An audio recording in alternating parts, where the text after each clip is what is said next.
요양원. 그곳은 제게 인생의 종착역처럼 들렸습니다. 한 달 전 큰아들이 전화로 조심스럽게 말을 꺼냈죠. 아버지 요즘 많이 불편하시죠? 지난번 집에 갔을 때 보니 냉장고에 있던 음식들도 다 상해 있었잖아요. 혼자 계시면서 식사도 제대로 못 챙겨 드시는 것 같고. 순간 가슴이 철렁 내려앉았습니다. 아들의 말투에서 무언가 불안한 이야기가 이어질 것 같았거든요. 역시나 아들은 말을 이었습니다. 사실 아버지 집 근처에 있는 요양원을 알아봤어요. 월 300만 원 정도 들긴 하는데 제가 100만 원은 보태드릴 수 있고.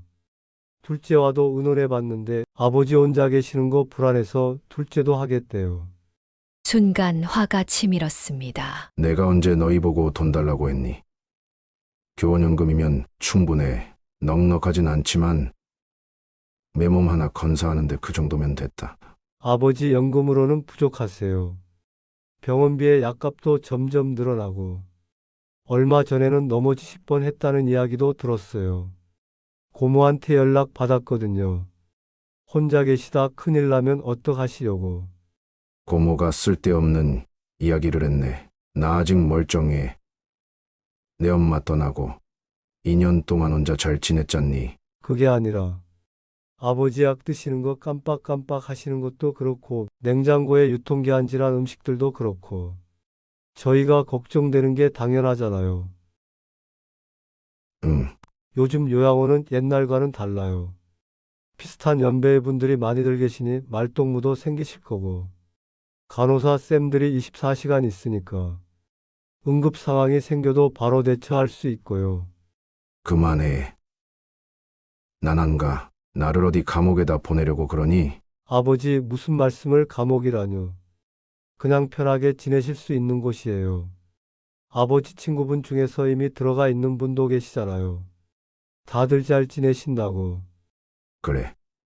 내 말대로 다들 상황이 여의치 않아 들어가 있지. 하지만 난 내 집에서 살고 싶다. 20년을 살아온 이 집에서 내 엄마와 추억이 담긴 이 집이 좋다.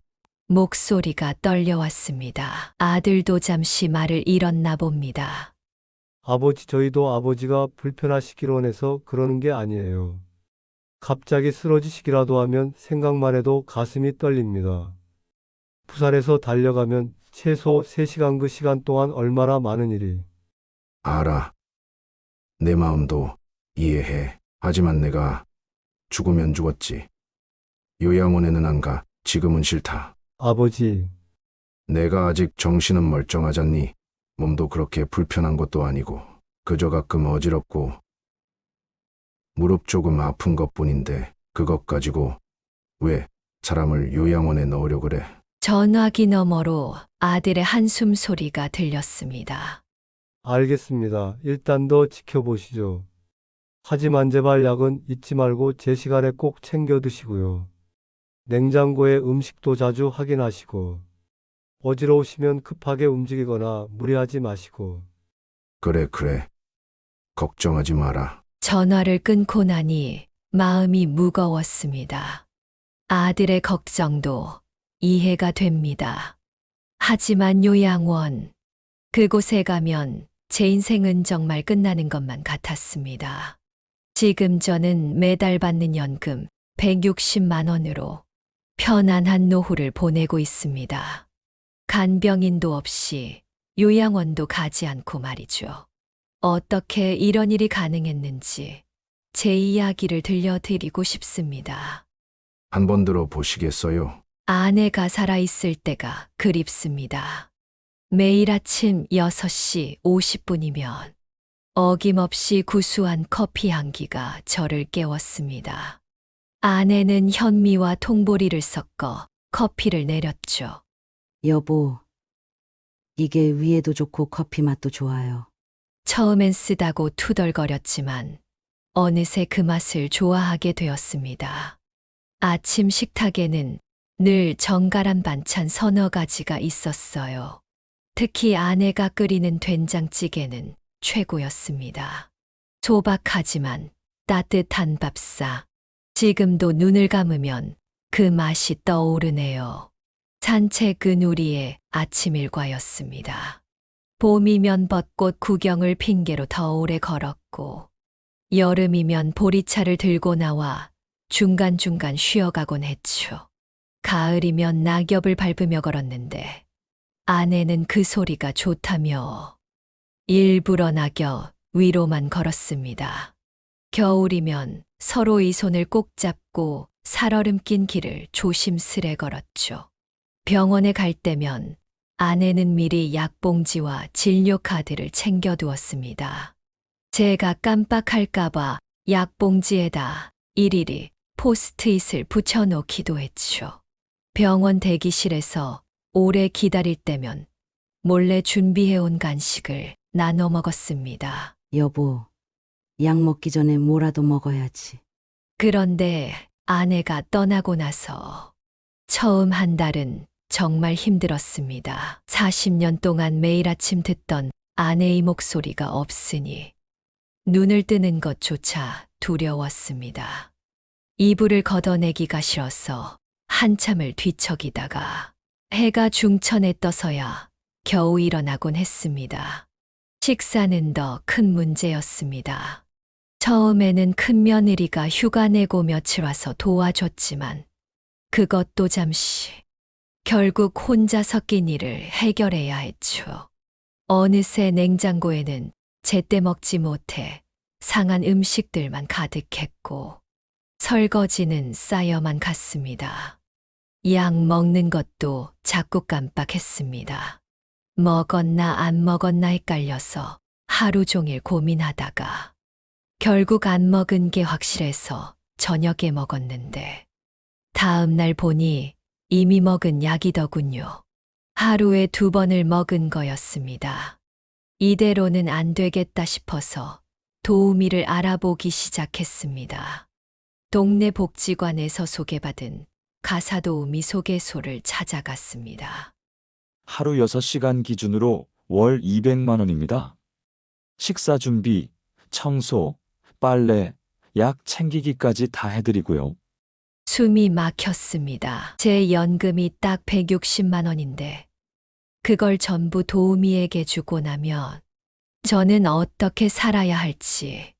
혹시 시간을 줄여서 더 저렴한 건 4시간으로 하면 월 150만 원인데 요즘은 그런 단기는 잘 안 하려고 해서 사람 구하기가 힘들어요. 어르신들이 깐깐하시단 소리도 많고. 결국 그날은 발길을 돌릴 수밖에 없었습니다. 집으로 돌아오는 길에 마트에서 컵라면 몇 개를 사들고 왔죠. 이러다가 정말 요양원을 가야 하나. 그런 생각이 들었습니다. 그러던 중 복지관에서 노인 돌봄 서비스라는 걸 알게 됐습니다. 복지사 선생님 말이 일주일에 3번, 2시간씩 도우미 선생님이 집으로 온다고 했죠. 기대가 컸습니다. 하지만 이것도 쉽지 않았어요. 첫 번째 오신 여사님은 너무 서두르기만 하셨습니다. 청소를 하시는데 구석은 아예 신경도 안 쓰시는 거예요. 여사님, 저기도 좀 닦아주시면 안 될까요? 할아버지, 저 시간 되면 다음 집도 가봐야 해서요. 깨끗하게 살고 싶으시면 도우미 쓰세요. 나이 먹고 혼자 되니 제가 이제는 청소 한 번 제대로 못 받는 처지가 된 거죠. 2번째 여사님은 더 난감했습니다. 제가 교직에 있었다 보니 말투가 좀 딱딱한가 봐요. 이렇게 해주세요. 저렇게 해주세요 하는 게 마치 학생들 가르치는 것 같다고 한 달 만에 그만두셨습니다. 3번째 여사님은 첫날부터 30분이나 늦게 오셨어요. 교통체증이 심해서 그러더니 다음 주부터는 아예 연락도 없이 안 오더군요. 나중에 알아보니 개인 사정으로 일을 그만두었다네요. 그러던 중 큰아들이 제안을 했습니다. 아버지, 우리 집에서 같이 지내시는 건 어떠세요?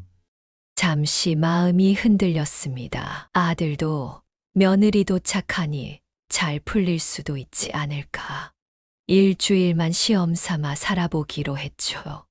하지만 이것도 쉽지 않았습니다. 아침이면 며느리는 출근 준비로 바쁘고 손주들은 학원 스케줄에 쫓겨 정신없이 뛰어다녔어요.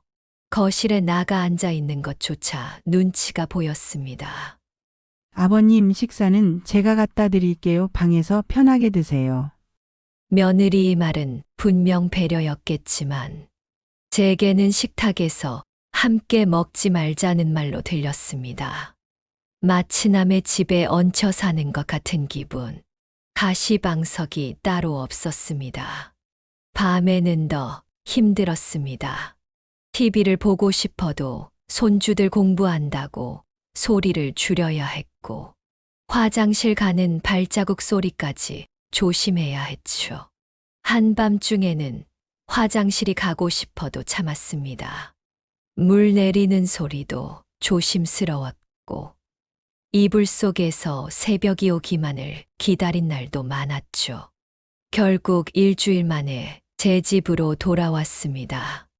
돌아오는 길에 또다시 컵라면을 사들고 오면서 생각했습니다. 이제 정말 어떡하지? 그러던 어느 날 아침이었습니다. 여느 때처럼 집 앞 공원을 혼자 걷고 있었어요. 아내와 함께 다니던 그 길을 계절이 몇 번 바뀌었어도 여전히 아내의 흔적이 남아있는 그 벤치에 앉아 잠시 쉬고 있었습니다. 문득 아내 생각이 나서 한숨을 내쉬는데 갑자기 무언가가 제 무릎을 톡톡 건드리는 게 아니겠어요. 하얀 푸들이었습니다. 마치 제 한숨을 위로라도 하듯 꼬리를 흔들며 저를 올려다보더군요. 곧이어 강아지 목줄을 잡고 뛰어오는 꼬마가 보였습니다. 미안해요, 할아버지. 몽실아, 이러면 안 돼. 10살 정도로 보이는 여자아이. 분홍색 책가방을 메고 있는 걸 보니 등교 중이었나 봅니다. 35쯤 되어 보이는 젊은 여성이 뒤따라 달려왔습니다. 죄송해요, 어르신. 우리 몽실이가 사고를 쳤네요. 혹시 놀라시지 않으셨어요? 아니에요, 괜찮습니다. 오히려 기분이 좋아졌네요. 형우네 가족과의 첫 만남이었습니다. 알고 보니 공원 근처에서 반려동물 용품점을 운영하는 부부였어요. 아내, 다혜와 딸수아, 그리고 강아지 몽실이가 한 가족이었죠. 그날 이후로 자주 같은 시간에 마주치게 되었습니다. 처음에는 가벼운 인사만 나누다가 어느 날부터인가 벤치에 함께 앉아 잠깐씩 이야기를 나누게 되었어요. 다혜는 가게 오픈 준비를 해야 해서 잠깐이었지만 수아는 학교 등교 시간 전이라며 종종 제 옆에 앉아 수다를 떨었죠. 할아버지는 왜 혼자 다니세요? 할아버지 아내는 하늘나라에 갔어. 아, 우리 외할아버지도 하늘나라에 가셨대요. 많이 외로우시죠? 10살 아이의 맑은 눈동자에서 묘하게 위로가 느껴졌습니다. 어느 날은 수아가 학교 가방을 뒤적이다 한숨을 쉬었어요. 할아버지, 이 문제 너무 어려워요. 학교에서도 잘 모르겠고, 엄마 아빠는 바빠서 물어볼 수도 없고. 궁금해서 들여다보니 수학 문제였어요. 어디 보자. 아, 이런 문제는 이렇게 풀면 되는 거란다. 할아버지가 설명해 줄까? 정말요? 할아버지, 수학 잘하세요? 그럼 할아버지가 35년 동안 수학 선생님이었거든. 수아의 눈이 반짝였습니다. 그날부터 우리의 아침 산책은 조금 달라졌어요. 수아는 매일 숙제나 모르는 문제를 들고 왔고, 저는 벤치에 앉아 차근차근 설명해 주었습니다. 할아버지, 이렇게 설명해 주시니까 정말 쉽게 이해가 돼요. 선생님은 그냥 공식만 외우라고 하는데 그 후 수아의 수학 성적은 조금씩 올랐습니다. 중간고사 때는 수학은 90점을 넘겼다며 자랑스레 시험지를 들고 왔어요. 할아버지, 저 이번에 95점 받았어요. 엄마가 너무 좋아하셨어요. 그러던 어느 날 다혜가 조심스레 말을 꺼냈습니다. 아버님 매일 이렇게 수학 공부도 봐주시는데 저희가 뭔가 보답을 해드려야 할 것 같아서요. 순간 마음이 불편했습니다. 아니에요. 이렇게 수아랑 이야기하는 것만으로도 나는 충분해요. 그게 아니라 아버님께서 매일 혼자 식사하시는 게 걱정이에요. 아침에 보면 식사도 자주 거르시는 것 같고, 저희 가게에서 점심 식사라도 같이 하시면 어떨까요? 제가 매일 출근하며 도시락을 싸오는데 아버님 목까지 하나 더 싸는 건 어렵지 않을 것 같아서요. 처음에는 한사코 사양했습니다. 바쁜 부부의 생활에 폐를 끼치는 것 같아서. 하지만 다혜는 계속 저를 설득했죠. 아버님, 제가 아침에 일어나서 도시락을 준비하는데 하나 더 하는 건 정말 일도 아니에요. 그리고 혼자 드시는 것보다 저희랑 같이 드시는 게 더 맛있지 않을까요? 수아도 거들었습니다. 할아버지, 우리 엄마가 만드는 된장찌개가 진짜 맛있어요. 할아버지도 꼭 드셔보세요. 그렇게 시작된 점심 식사가 일상이 되었습니다. 처음으로 다혜가 끓인 된장찌개를 먹는 순간 눈물이 났습니다. 아내가 끓여주던 그 맛과 닮아 있었거든요. 아버님, 왜 우세요? 맛이 없나요? 아니, 맛있어서 옛날 생각이 나서. 그날 이후로 다혜는 더 정성을 들여 반찬을 준비했습니다. 김치찌개, 계란말이, 멸치볶음, 매일 다른 반찬들이 도시락에 가득했죠. 아버님, 이거 어제 담근 김치예요. 한번 맛보세요. 힘들게 뭐하러 내 것까지 준비했어. 아니에요. 저는 요리하는 거 좋아해요. 누군가를 위해 음식을 만드는 게 행복하거든요. 형우는 퇴근길에 집에 종종 들러주었습니다. 처음에는 그저 인사만 하고 가더니 어느 날부터 이것저것 살펴주기 시작했어요. 아버님, 형광등이 깜빡거리는데 제가 새 걸로 갈아드릴게요. 아이고. 그런 거 신경 쓰지 마. 어려운 일도 아니에요. 가게에서도 제가 이런 거 항상 하는데요, 뭐. 수도꼭지가 고장났을 때는 바로 다음 날 아침 일찍 와서 고쳐주었고, 창문 방충망이 빠졌을 때는 주말에 시간을 내서 교체해 주었습니다. 더 고마웠던 건 제가 감기에 걸렸을 때였습니다. 하루 산책을 나가지 못하자 다혜가 가게 문을 잠시 닫고 찾아왔어요. 아버님 목소리가 안 좋으시다고 수아가 걱정하더라고요. 제가 생강차 끓여왔어요. 약은 제때 먹었는지, 밥은 챙겨 먹었는지, 내일 병원은 같이 가줄까. 마치 친딸처럼 걱정해주는 모습에 가슴이 뭉클했습니다. 수아는 이제 학교 가기 전에 꼭 들러 인사를 합니다. 할아버지, 저 다녀올게요. 오늘 수학 시험인데 잘 볼 수 있게 응원해주세요. 그러다 수아의 친구들도 하나둘 모이기 시작했어요. 처음에는 수아가 수학 성적이 오른 비결을 궁금해하던 친구 한 명이 왔다가 어느새 셋넷으로 늘어났죠. 선생님, 저도 이 문제 어려워서 모르겠어요. 저도 할아버지한테 배우고 싶어요. 그러다 보니 자연스레 가게 한쪽이 작은 공부방이 되었습니다. 다혜는 공부하는 아이들 간식으로 과일을 깎아주고 저는 다시 칠판 앞에 서게 되었죠. 35년 동안 해온 일이라 그런지 아이들을 가르치다 보면 시간 가는 줄 모릅니다. 선생님 이렇게 설명해 주시니까 이해가 잘 돼요. 우와, 저도 처음으로 90점 넘었어요. 아이들의 밝은 웃음소리로 가게 안이 채워질 때면 제 마음도 덩달아 밝아졌습니다. 다혜는 이제 아침 저녁으로 제 건강을 챙깁니다. 아침이면 전날 해둔 반찬도 가져다 주고, 저녁이면 약 먹을 시간을 잊지 않게 문자를 보내주죠. 아버님, 오늘 비가 온다던데 우산 챙기셨어요? 이거 무릎에 좋다는 파스예요. 자기 전에 붙이고 주무세요.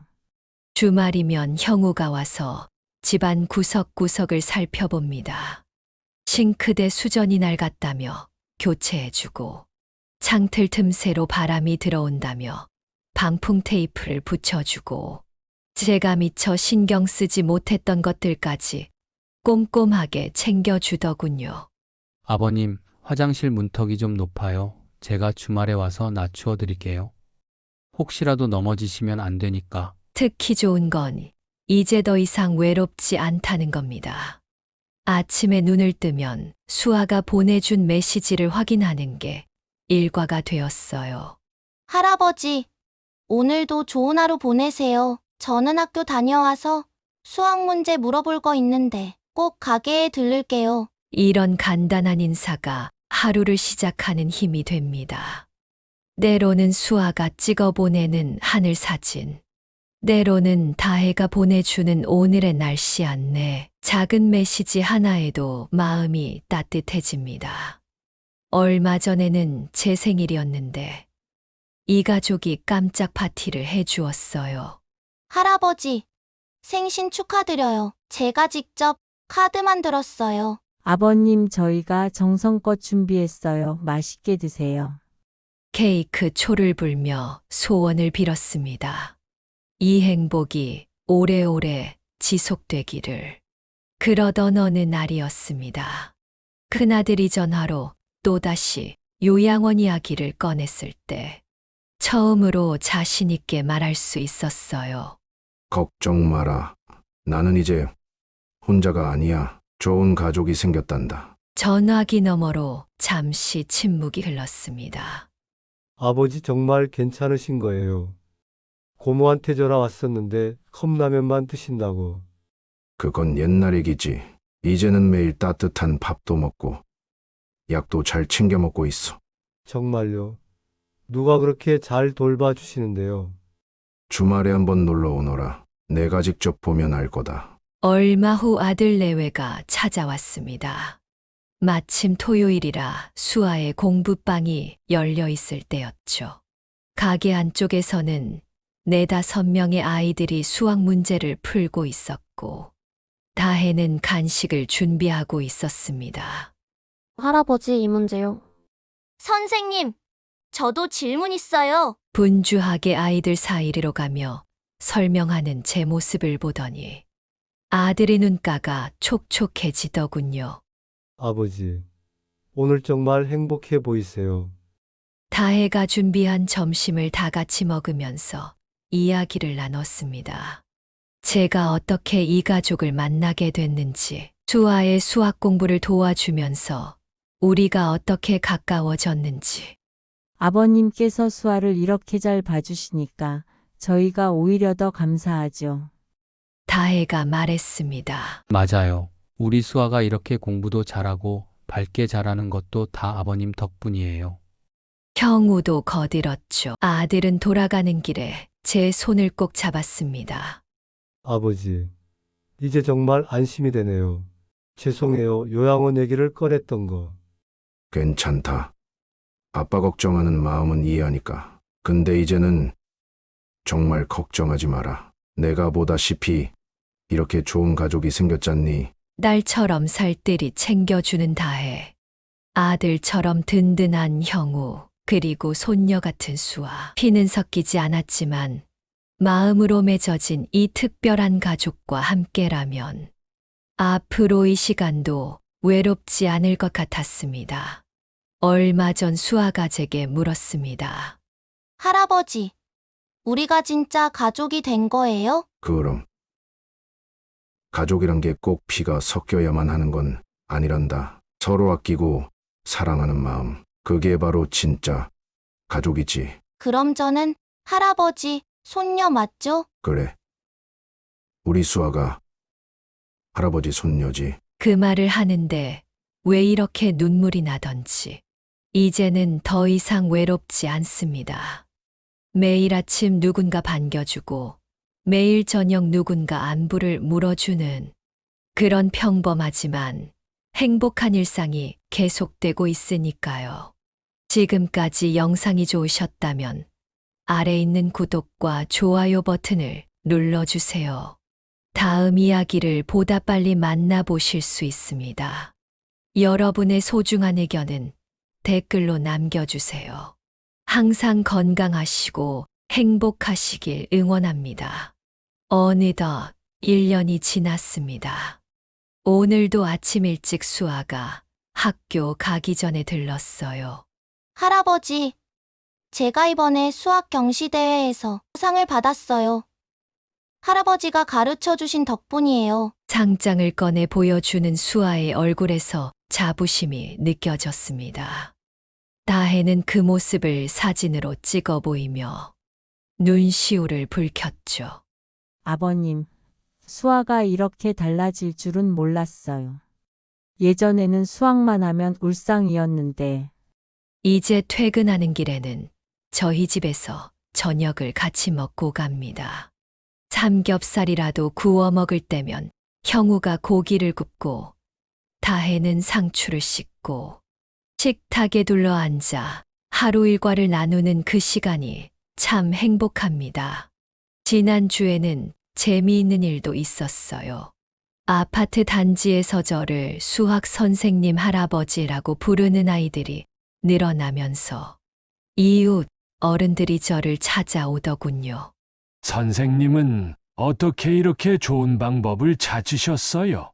저도 요양원 갈까 고민하고 있는데 다른 방법이 있을까요? 그때마다 저는 이렇게 말씀드립니다. 우리 주변을 한번 잘 살펴보세요. 서로에게 도움이 될 만한 이웃이 생각보다 가까이 있을지도 모릅니다. 젊은 친구들에게는 경험 많은 어른들의 지혜가 필요할 수 있고, 우리 어른들에게는 젊은이들의 활력이 도움이 될 수 있죠. 옆동의 김할머니는 동네 미용실 아주머니와 비슷한 관계를 맺으셨다고 해요. 할머니가 방과 후 아이들을 봐주시고 미용실 아주머니는 매일 할머니 반찬을 챙겨 주신다고 하더군요. 아래층 박할아버지는 키즈카페 주인과 특별한 인연을 맺으셨습니다. 할아버지가 옛날 방송작가 일을 하셨다고 하는데 이제는 주말마다 카페에서 책을 읽어주신대요. 어린이들을 위한 특별한 동화 시간이 되었다나 봐요. 물론 모두가 순조롭지만은 않습니다. 이 할머니는 처음에는 순두부집 주인과 잘 지내시다가 서로 맞지 않아 그만두셨다고 해요. 신뢰관계가 무너지니 지속하기 어려웠나 봅니다. 하지만 그래도 시도해볼 만한 가치는 있다고 생각합니다. 요양원에서의 규칙적인 생활도 좋고 간병인의 전문적인 돌봄도 필요하겠죠. 하지만 그것만이 정답은 아닐 겁니다. 어제는 참 특별한 일이 있었습니다. 수아가 학교에서 나이 가족이라는 주제로 발표를 했다고 하더군요. 발표 내용의 주인공이 바로 저였답니다. 우리 할아버지는 진짜 할아버지는 아니에요. 하지만 저에게는 세상에서 가장 소중한 할아버지예요. 제가 수학을 어려워할 때 끝없이 설명해 주시고 제가 속상할 때면 따뜻하게 안아주시는 분이에요. 다혜가 몰래 찍어둔 발표동 영상을 보여줬는데 제가 언제 이렇게 많은 사랑을 받게 되었나 싶어서 그만 눈물이 나더군요. 요즘 들어 더욱 깨닫습니다. 노후에 정말 필요한 건 돈도 좋은 시설도 아니라는 걸요. 마음을 나눌 수 있는 관계, 그게 가장 중요한 것 같습니다. 이제 저는 매일 아침 공원 벤치에 앉아 아내에게 이야기합니다. 여보, 걱정하지 마요. 나 이제 혼자가 아니에요. 정말 좋은 가족이 생겼어요. 지금까지 노후 클라스였습니다. 끝까지 함께 해주셔서 감사합니다.